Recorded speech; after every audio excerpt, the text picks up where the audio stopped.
필요한 기사 제가 짧게 바로 진행하도록 하겠습니다. 베이버스 운영하는 지난번 민주사람공체 양승만 사무장입니다.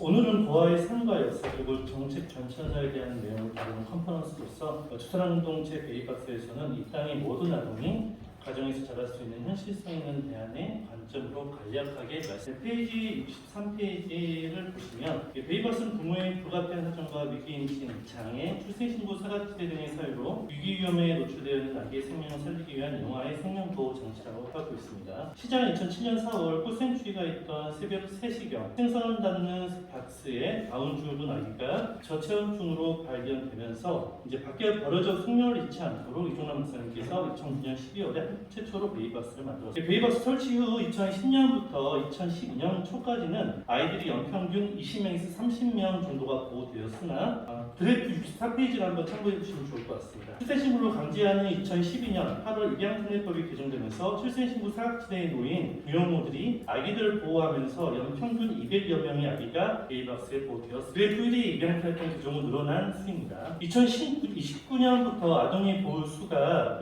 25% 정도 낮아지게 된 이유는 복지제도가 잘 되었다기보다는요, 베이버스에서 24시간 운영되고 있는 1670의 5297 아이부출 상담조사를 통해서 적극적으로 방어하고 아기를 키우고 난 출생 신고를 할 수 있도록 대응을 했던 그 내용이 있었고요. 2020년 4월 헌법재판소 낙태죄 헌법 불합치 결과로 인해서 낙태수 증가가 영향을 준 것으로도 추정을 하고 있습니다. 주사람 공동체에서 운영하고 있는 베이버스는 다른 나라의 베이버스와 달리 친부모 96%를 만나서 상담하고 유형별로 분류하여 아기를 키울 수 있는 여건의 경우에는 상담한 직원이 즉시 자리에서 도움을 주고 선지원 소행정 처리 방식입니다. 다양한 복지와 사례를 통해서 친부모가 다시 키울 수 있도록 지원을 아끼지 않고 있습니다. 페이지 65페이지입니다. 표 1과 같이 한국형 베이버스와 다른 나라의 베이버스를 비교해 봤습니다. 눈으로 살펴봐 주시면 될 것 같고요.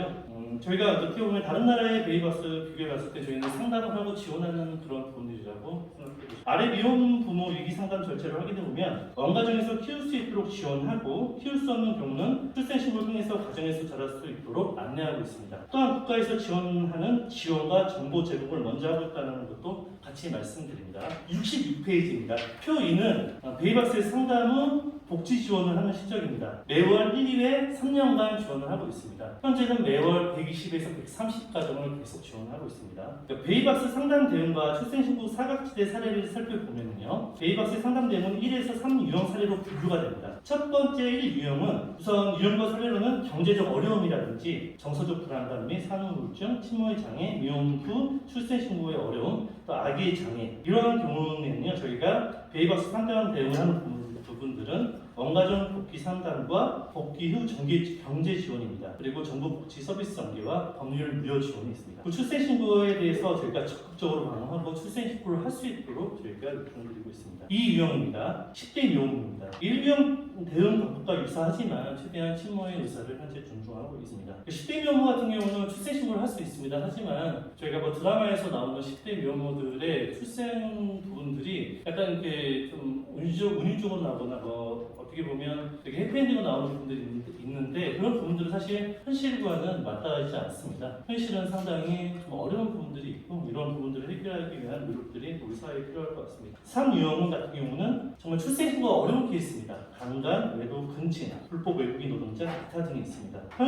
출생신고가 현실적으로 어려운 사각지대라고 해서 저희에게는 선택권이 없습니다. 67페이지에서 68페이지를 보시면 이 사례들을 제가 하나하나 일일이 말씀드리고 싶고 하지만 이 내용들은 눈으로 확인해 주시면 좋을 것 같습니다. 그래서 67페이지, 68페이지를 보시면 될 것 같고요. 이 사례는 미혼부, 10대 미혼모, 방간, 외도, 분신에 의한 출산을 출산에 대한 내용들을 저희가 자세하게 요약을 했고요. 그리고 이 내용들은 저희가 자극적인 소재들만 뽑은 게 아닙니다. 실제 이 사례보다 더 자극적인 소재들도 있지만 현재 여기서 좀 준수하는 것들을 저희가 좀 위에다가 올려놓은 내용이라고 보시면 될 것 같습니다. 페이지 60페이지입니다. 출생신고가 어려운 이 3유형의 사례의 경우에는 선택할 수 있는 선택지는 몇 가지가 되지 않습니다. 출생신고 자체가 불가능할 경우 미혼모의 선택지는 베이버스나 불법 거래 아니면 유기입니다. 그러니까 베이박스에 오면 아기도 엄마도 살 수 있는데 이러한 선택을 하지 못하는 가정들을 저희는 매스컴을 통해서 볼 수 있습니다. 그렇다고 한다면 출생 자동 등록제가 있으면 출생신고 사각지대를 줄 수 있다고 전문가들이 말씀하고 있지만 저희가 바로 70페이지 위에 상단의 표를 보시면 대부분 병원에서 출산한 경우에는 자신의 신분이 노출된다고 판단한 위기임신을 한 여성의 경우 출생신고와 자기의 신분을 숨기기 위해서 의료 환경이 갖춰졌지 않는 위험한 곳에서 출산한다는 경우가 있습니다.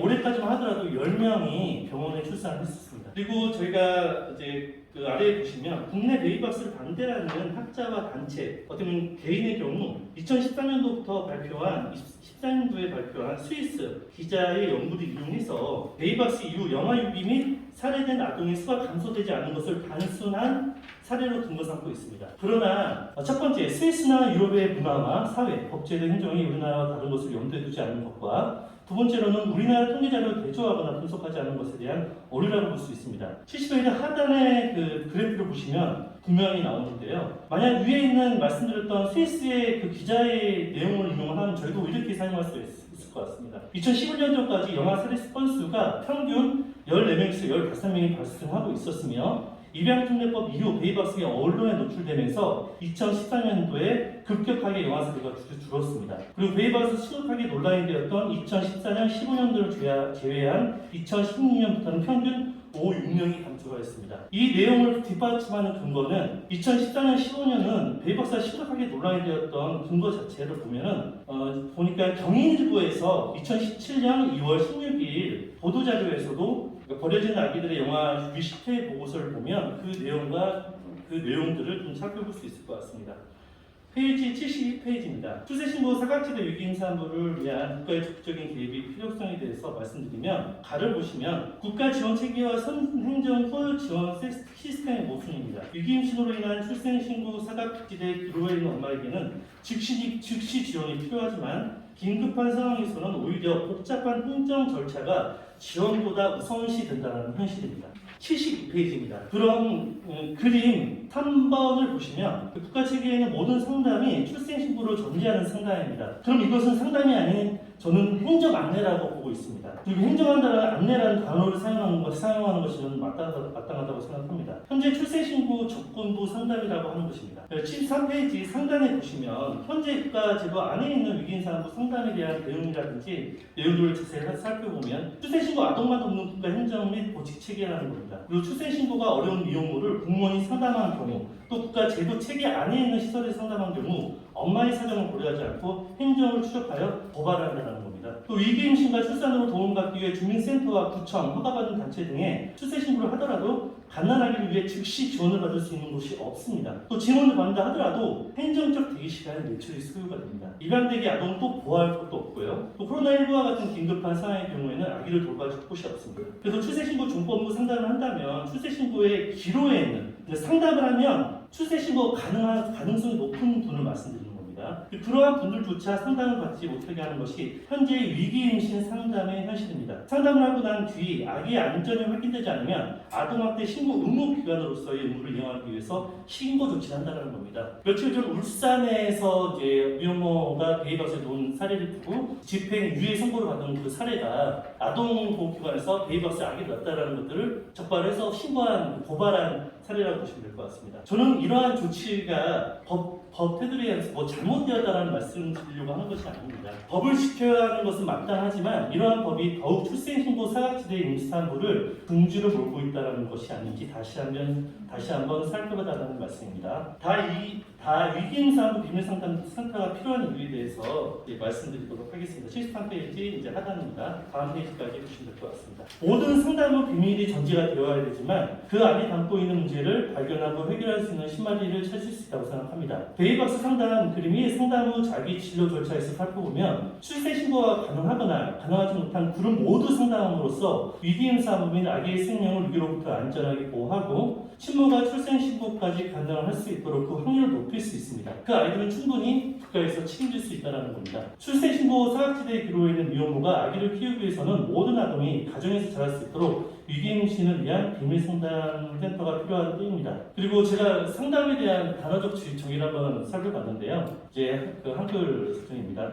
상담. 문제를 해결하거나 궁금증을 풀기 위하여 서로 의논한다는 것을 설명하고 있습니다. 또 다른 상담에는 상업상의 거래를 위하여 가지는 대화나 협의를 뜻한다고 합니다. 그런데 현재의 상담이라고 하는 것은 조건부 상담이고 문제를 가지고 왔는데 그 문제를 고발하는 그러한 현재의 상담 시스템에 대해서는 저희가 한번 생각할 필요성이 있다고 생각을 합니다. 이상 발표를 마치도록 하겠습니다. 감사합니다. 네, 감사합니다.